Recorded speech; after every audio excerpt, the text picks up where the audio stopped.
Assalamualaikum everyone and welcome to my YouTube channel Study with Hatija. I'm Miss Hatija and today we will be discussing a very important topic related to physics, that is the motion of a charged particle in a uniform magnetic field. कि अगर किसी uniform magnetic field पे एक charge particle एक charge species enter करे तो वो किस तरह मूव करेगा और उसकी मूवमेंट के लिए कौन कौन से फैक्टर नेसेसरी हैं। तो सबसे पहले मैं आपको इसका मोशन बताती चलूँ कि अगर कोई भी चार्ज पार्टिकल एक यूनिफॉर्म मैग्नेटिक फील्ड पे एंटर करेगा तो जो उसका मोशन होगा वो हमेशा सर्कुलर मोशन होगा। अब मेरे पहले ही लाइन से बहुत से स्टूडेंट्स के दिमाग में ये क्वेश्चन आया होगा कि सर्कुलर मोशन ही क्यों। तो मैं आपको इसके फैक्टर्स भी लिख के बताती हूँ कि सर्कुलर मोशन कब होगा। तो पहला मेरे पास फैक्टर आता है velocity of the charge particle. अगर जो हमारा चार्ज पार्टिकल है वो एट अ 90 डिग्री एंटर करे टू द मैग्नेटिक फील्ड तो वो सर्कुलर मोशन करेगा। यानी मैं क्या बोलूँगी कि if the velocity is at a 90 degree angle at a 90 angle to the magnetic field that is of course uniform,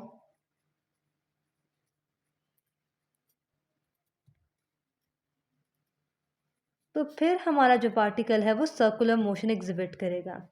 इसके अलावा और भी बहुत से हमारे पास फैक्टर्स होते हैं। एक ये फैक्टर भी होता है कि जो हमारे पास मैग्नेटिक फोर्स एग्जर्ट कर रहा है चार्ज पार्टिकल वो act as a centripetal force करनी चाहिए कि वो इसको मूव करवाए एक सर्कल पे और इसको एक एम्पलीफाई करे कि उसने एक सर्कल में ही मूव करना है। तो बताती चलो स्टूडेंट्स कि आज के टॉपिक में जो हमारा मेन फोकस होगा वो हमारा होगा कि फ्रीक्वेंसी निकालना कि किस फ्रीक्वेंसी से ये चार्ज पार्टिकल एक यूनिफॉर्म मैग्नेटिक फील्ड में सर्कुलर मोशन पे मूव करता है। तो अगर मैं उसके लिए स्टार्ट करूं अपनी वर्किंग तो हम देखते हैं कि किस तरह कोई भी चार्ज पार्टिकल जो कि एट अ 90 डिग्री एंटर करता है यूनिफॉर्म मैग्नेटिक फील्ड पे उसकी साइक्लोट्रॉन फ्रीक्वेंसी हम किस तरह डिटरमिन कर सकते हैं। तो इसके लिए जैसा कि मैंने फैक्टर्स में बात की कि तब सर्कुलर मोशन होगा जब हमारी मैग्नेटिक फोर्स सेंट्रीपिटल फोर्स के तौर पे एक्ट करेगी। तो यहाँ अगर मैं ये लिख दूँ कि सेंट्रीपिटल फोर्स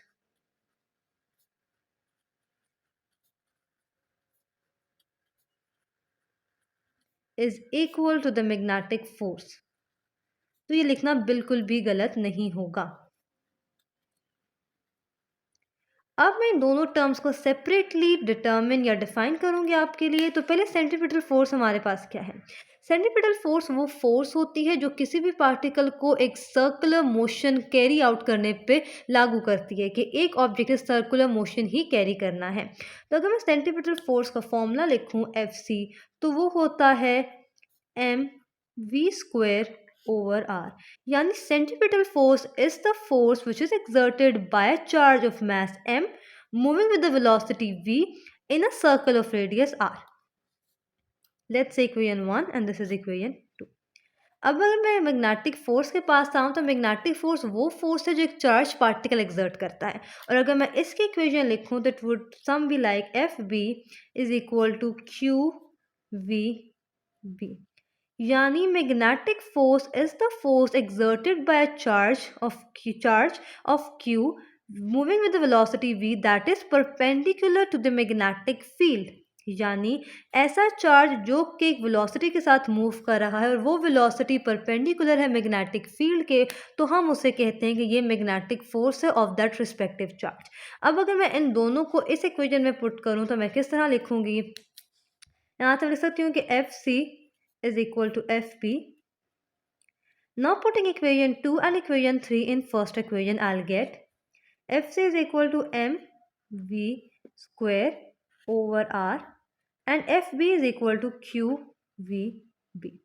अगर मैं थोड़ी सी कैंसलिंग आउट करूं तो हमारे पास है कि यहाँ का v इस v के एक से कट जाएगा and then we will have mv over r is equal to qb. तो चलिए अब हम नेक्स्ट साइड की तरफ मूव करते हैं। हमने अपने पिछले पेज में क्या देखा था, एक्सप्रेशन निकला था M V over R is equal to Q B. ये हमने कैंसलिंग की थी इधर की वी के इस वी स्क्वायर के साथ। अब मैंने आपको स्टार्टिंग पे बताया कि हमें इस लेक्चर में सिर्फ साइक्लोट्रॉन फ्रीक्वेंसी निकालनी है, वो फ्रीक्वेंसी जिससे ये charge particle circular motion carry कर रहा है। तो यहाँ क्योंकि मुझे पता है फ्रीक्वेंसी होती है हमारे पास ओमेगा ओवर 2 पाई के, तो यहाँ मैं क्या करूँगी, रिलेशनशिप यूज़ करूँगी between angular and linear velocity. तो relationship between linear and angular velocity.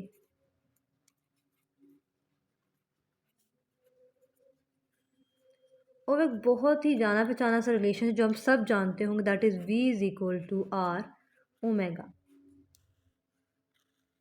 अब मैं इसी रिलेशन को इस इक्वेशन में पुट करूं v की जगह, तो मेरे पास क्या आता है,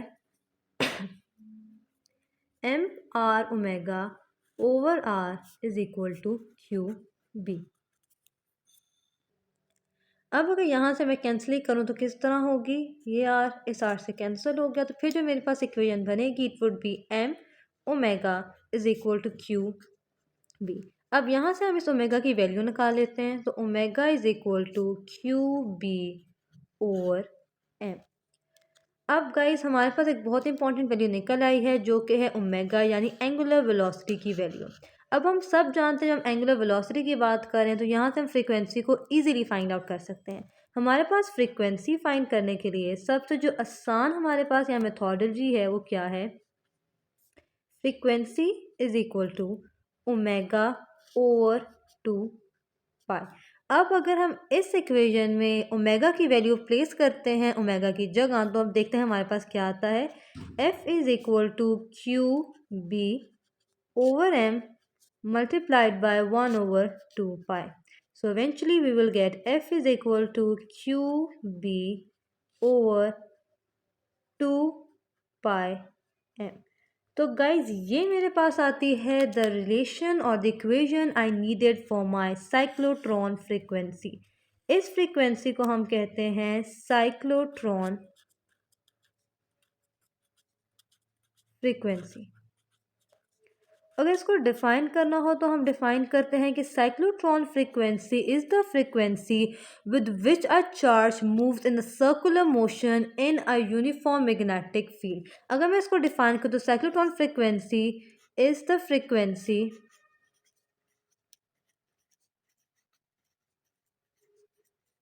with which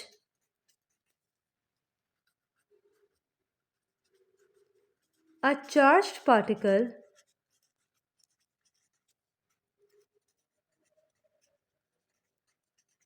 moves in a circular motion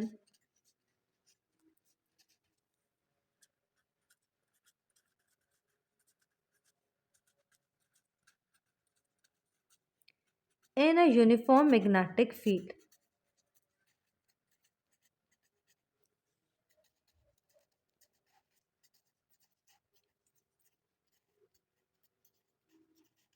यानी साइक्लोट्रॉन वो फ्रीक्वेंसी है जो फ्रीक्वेंसी चार्ज के पास होनी चाहिए अगर वो चाहता है कि वो एक सर्कुलर मोशन पे मूव करे इन अ यूनिफॉर्म मैग्नेटिक फील्ड। अब अगर मैं यहाँ आपको ये फिगर एक्सप्लेन करूँ तो आप देख सकेंगे जो ब्लैक में हमारे पास पहले चार्ज है हमारे पास, और ये उसकी वेलोसिटी और ये उसके मैग्नेटिक फोर्स का वेक्टर है।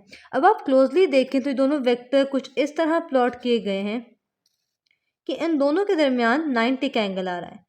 तो मेरी पहली जो कंडीशन थी कि साइक्लोट्रॉन फ्रीक्वेंसी या फिर साइक्लोट्रॉन फ्रीक्वेंसी अचीव करने के लिए क्या ज़रूरी है कि जो चार्ज है वो 90 के एंगल पे एंटर करे और उसके दरमियान और जो मैग्नेटिक फील्ड 90 का एंगल हो, तो वो तो फुलफिल हो गई। दूसरी बात हमारे पास आती थी जो हमारे पास मैग्नेटिक फोर्स थी वो हमारे पास हमारी सेंट्रीपिटल फोर्स भी थी जो हमने इस तरह शो की थी। अब यहाँ देखा जाए तो जो हमारे पास मैग्नेटिक फोर्स है उसकी डायरेक्शन हमेशा इनवर्ड टूवर्ड द सेंटर आ रही है, और सेंट्रीपिटल फोर्स भी ऐसी ही फोर्स को कहते हैं जो कि टुवर्ड द सेंटर किसी चीज़ को पुल करे या फिर सेंटर सीकिंग फोर्स। तो हमारी दोनों कंडीशंस यहाँ फुलफिल हो रही हैं, एक तो ये कि चार्ज की वेलोसिटी का परपेंडिकुलर होना विद द मैग्नेटिक फोर्स, दूसरा मैग्नेटिक फोर्स का as a centripetal force act करना। आई गेस आपको डायग्राम भी समझ आ गई होगी। तो फ्रेंड्स यहाँ आके हमारा लेक्चर ख़त्म होता है about a very important topic जो था circular motion of a charge particle in a uniform magnetic field. I hope आपके सारे कॉन्सेप्ट्स क्लियर हो चुके होंगे। अगर कोई भी क्वेश्चन है तो आप मुझे कमेंट सेक्शन पर क्वेश्चन के पूछ सकते हैं या आप मुझे मुझे ईमेल भी कर सकते हैं। इसके अलावा आप मुझे इंस्टा पे भी डीएम करें, मैं अपने इंस्टा की लिंक भी ग्रुप नीचे डिस्क्रिप्शन में शेयर कर दूँगी। आई होप आपके सारे कॉन्सेप्ट्स क्लियर हो चुके होंगे। अल्लाह हाफ़िज़, अल्लाह नेगेबान।